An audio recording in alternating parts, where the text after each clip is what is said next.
ସ୍ୱଚ୍ଛ ଭାରତ କାହା ପାଇଁ?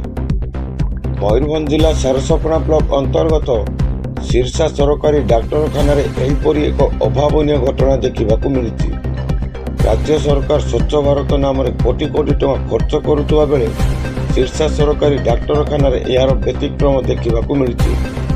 ଡାକ୍ତରଖାନାରେ ଥିବା ଓପିଡି ଏବଂ ଆଇପିଡି ଗୃହ ସମ୍ମୁଖରେ ପଡ଼ି ରହିଛି ପୁଳା ପୁଳା ଅଳିଆ ଗଦା।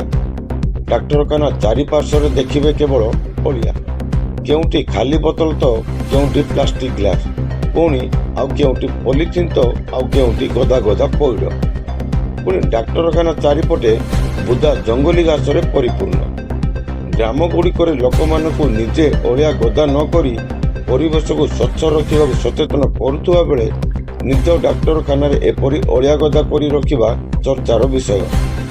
ଯଦି ସରକାରୀ ଡାକ୍ତରଖାନାରେ ଏମିତି ଅବସ୍ଥା, ତାହେଲେ ଅନ୍ୟ ଜାଗାରେ ଆଉ କ'ଣ ଅବସ୍ଥା ହେଉନଥିବ, ତାହା ବୁଦ୍ଧିଜୀବୀ ମହଲରେ ବେଶ ଚର୍ଚ୍ଚାର ବିଷୟ ପାଲଟିଛି।